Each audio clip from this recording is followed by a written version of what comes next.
Animation.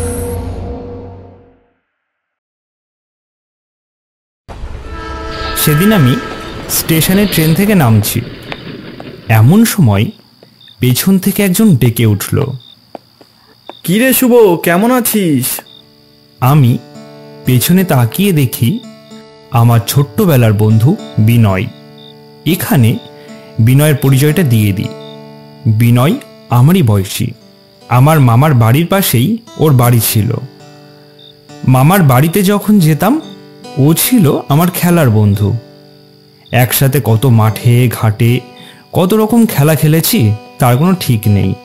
মামারাও সব মারা গেছে, তাই মামার বাড়িতে যাওয়া হয় না, অনেক দিন হয়ে গেল। এসব কথা ভাবছি, এমন সময় বিনয় বলে, কি রে শুভ, কি ভাবছিস? তুই অনেকদিন মিলনপুর যাস না, কিন্তু বন্ধুকে একবার দেখেই চিনতে আমি ভুল করিনি কিন্তু। একদম তাই বন্ধু। তা কেমন আছিস বল? আর তুই কলকাতাতে এলি, আমার বাড়িতে যাবি না? তাই কখনো হয় নাকি? আজ রাতটা কিন্তু আমার বাড়িতেই থাকবি, চল চল। না রে বন্ধু, অফিসের এক বিশেষ মিটিংয়ের জন্য আজকে কলকাতাতে এসেছিলাম, আজকেই ফিরতে হবে। সামনের মাসে আবার একবার আসতে হবে, সেবার তোর বাড়িতে অবশ্যই থাকবো। বৃষ্টির জন্য ট্রেন 1 ঘন্টা পরে ছাড়বে, তাই স্টেশনে বসে আছি। তোকে ট্রেন থেকে নামতে দেখে তোর কাছে এগিয়ে এলাম। মামারা মরে যাওয়ার পর তো আর মিলনপুরে যাওয়া হয় না। তোকে দেখে যে কি ভালো লাগছে কি আর বলবো। তোর ট্রেন ছাড়তে তো আরও বেশ কিছুটা দেরি আছে, আর বাইরেও আবার বৃষ্টি নেমেছে, তাই আমি বাস স্ট্যান্ডে যেতেও পারবো না। তাই চল ওইখানে গিয়ে বসে চা খাওয়া যাক। এরপর আমরা একটা বেঞ্চে বসে বিভিন্ন রকম পারিবারিক কাজের কথা আর মিলনপুরের কথা বলতে লাগলাম। এমন সময় বাইরের বৃষ্টির দিকে তাকিয়ে বিনয় বলে উঠল, শুভ, তোর সেই বৃষ্টির রাতের কথা মনে আছে? আমি একটু ভেবে কিছু মনে করতে না পেরেই বললাম, কোন কথা রে বিনয়? সেই ঝড়ের রাতে আমবাগানে আম কুড়াতে গিয়ে যে ভয়ঙ্কর অভিজ্ঞতা হয়েছিল, কেন তোর মনে নেই? ওরে বাবা, সে আবার মনে থাকবে না? সে যে কি ভীষণ ঘটনা ঘটেছিল, এখনো তার কথা মনে করলে গা শিউরে ওঠে। কোন ঘটনা বাবু? তবে শোনো কেমন ঘটনা। তখন আমার আর বিনয়ের বয়স 10-12 বছর হবে। তখন গরমের সময়, গরমের দাবদাহে সবাই অস্থির হয়ে উঠেছে। সবাই কেবল চাইছে যে বৃষ্টি হোক।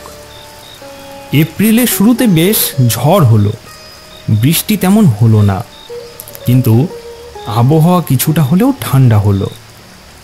আমি বিনয়কে সেদিন সন্ধ্যাবেলায় ডেকে বললাম, এ বিনয়, বাঁশবাগানের পাশে যে আম বাগান আছে না, সেখানেই ঝড়ে নিশ্চয়ই প্রচুর আম পড়েছে, চল না আম কুড়িয়ে আনি। রাতে নয়, কাল সকালের দিকে যাব। যদি কাল সকালে আকাশ পরিষ্কার থাকে আর বৃষ্টি বা ঝড় না হয় তাহলে। কেন? এখন গেলে কি হবে? এখন তো আর ঝড় হচ্ছে না। রাতে ওই বাঁশবাগানের দিকে একদম যেতে নেই। রাতে ওই বাঁশবাগানে গেলে কি হবে? কি হয়েছে বলতো? ওই বাঁশবাগানে একটা পেট থাকে, রাতে ওদিকে একদম যাওয়া ঠিক না। বাঁশবাগানে প্রেত থাকে? কি যে বলছিস ভাই, প্রেত ট্রেত বলে কিছুই হয় না, বুঝলি তো? গ্রামের সবাই তো তাই বলে। দূর, ওসব কিছুই না। মানুষ রাতের অন্ধকারে বাঁশগাছকে নড়তে দেখেই প্রেত ভূত এসব বলে ভেবে নেয়। এসব ঘটনা কত শোনা যায়। চল চল, আর দেরি করিস না তো। আচ্ছা, কিন্তু হ্যাঁ, বাড়িতে কাউকে কিছু বলার দরকার নেই, নাইলে যেতে দেবে না।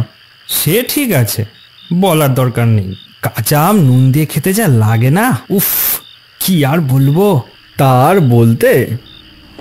আমি আর বিনয় অন্ধকারে কাউকে কিছু না বলে সন্ধ্যার দিকে রওনা দিলাম আম বাগানের পথে। আকাশ তখন কিছুটা পরিষ্কার, তবে মাঝে মাঝেই বেশ হাওয়া দিচ্ছে। আবার বৃষ্টি শুরু হলেই মুশকিল। চটপট চল, বাঁশবাগানটা পেরোলেই আর চিন্তা নেই। বলতে বলতেই বাঁশবাগানের কাছে উপস্থিত হলাম। বাঁশগাছগুলি মাঝে মধ্যেই কেমন দুলছে, যেন সত্যিই কেউ বাঁশগাছগুলিকে দোলাচ্ছে মনে হচ্ছে। কেউ যেন বুঝতে পারছে মানুষের উপস্থিতি।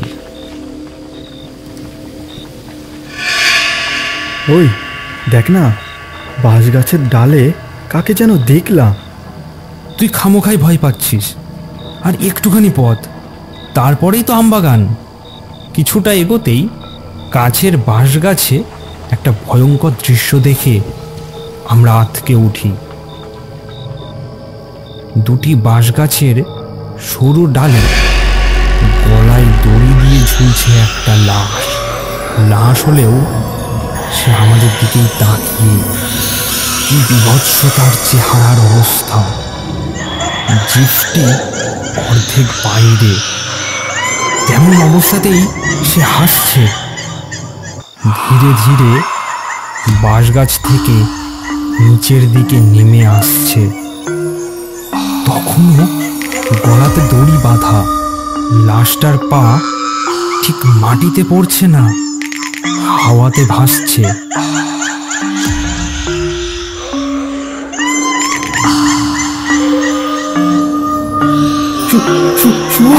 ওই ওই দেখ, ওই সেই পেটাত্তা। এখান থেকে পালা এক্ষুনি, নইলে রক্ষে নেই। আমি আর বিনয় বিভ্রান্তের মতো পেছনে ছুটতে শুরু করেছি। প্রেতটি আমাদের পিছনেই আসছে। গলার দড়ি তেমনই তার বাধা।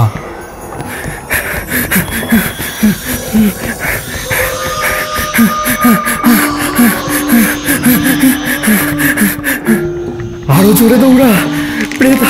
প্রেতের হাতের নাগালে পেলেই আজ মুক্তি নেই। তাড়াতাড়ি পালা।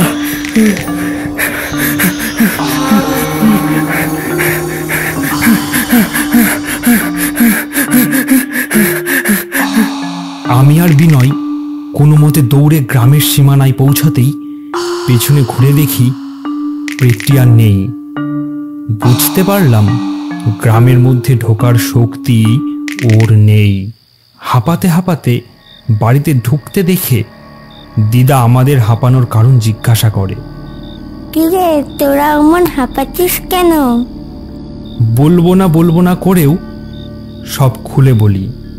তখন দিদা বলে, তোরা বড় বাচ্চা বেঁচেছিস। ওটা হলো কিনা গ্রামের জমিদার মালতীর আত্মা। আজ থেকে বহু বছর আগে জমিদার জীবন কুমার পাশের গ্রামে গিয়ে এক গরিব মেয়ের প্রেমে পড়ে, আর সে ছিল মালতী। পরপর দুটি মেয়ে সন্তান জন্ম দেওয়ার জন্য জমিদার মালতীর ওপরে ক্ষুব্ধ হয়।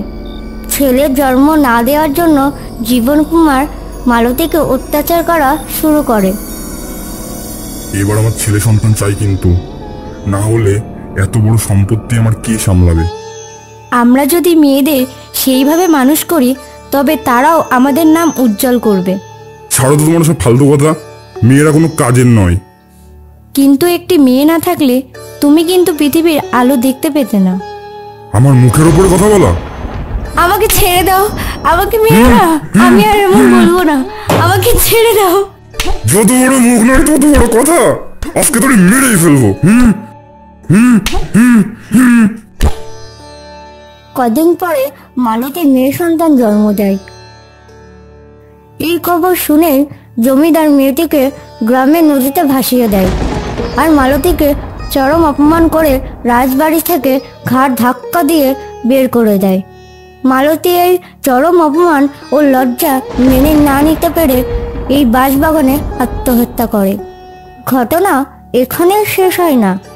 মালতীর মৃত্যুর কয়েকদিন পরে জমিদার জীবন কুমার আবার বিয়ের তোড়জোড় শুরু করে। পাশের গ্রামের একটু মেয়ের সাথে বিয়ে ঠিক করে। জমিদার সেই বাঁশবাগানের পথ দিয়ে যখন বিয়ে করতে যাচ্ছিল, তখন হঠাৎ দেখলো মালতীর মৃতদেহ বাঁশবাগানে ঝুলছে, আর তার দিকে তাকিয়ে আছে জলজান্ত দৃষ্টিতে। জমিদার জীবন কুমার সেই দৃশ্য দেখে হার্ট ফেল করে সেখানেই মারা যায়। মালতী ও তার সন্তানের এবং সর্বোপরি মেয়েদের অপমান বদলা নিয়ে নেয়। সে থেকে মালতীর আত্মা ওই বাঁশবাগানেই আছে। রাতে ওই পথে গেলে আর রক্ষা নেই। তোরা বড় বাচ্চা বেঁচেছিস। ছেলেদের প্রতি তার এখনো আক্রোশ রয়েছে। এই ঘটনা দীর্ঘদিন হয়ে গেছে, তবে আজও সব মনে আছে। বিনয়ের কাছে আরও জানলাম এখনও রাতে ওই বাঁশবাগানের পথে কেউ যায় না। এসবের মাঝেই বিনয়ের ট্রেন স্টেশনে এসে উপস্থিত হয়। শুভ, আমার ট্রেন এসে গেছে, আসি তবে, সাবধানে বাড়ি যাস। সামনের মাসে অবশ্যই আমার বাড়িতে আসবে কিন্তু। হ্যাঁ অবশ্যই, কলকাতাতে এসে তোকে জানাবো। বিনয় আমাকে বিদায় জানিয়ে ট্রেনে উঠল, আর আমিও গুটি গুটি পায়ে বাড়ির পথে রওনা দিলাম। এরকম আরও ভিডিও দেখতে আমাদের চ্যানেলটিকে সাবস্ক্রাইব করে নোটিফিকেশন বেলটি প্রেস করে দিন, যাতে নতুন ভিডিও এলে আপনি আগে দেখতে পান।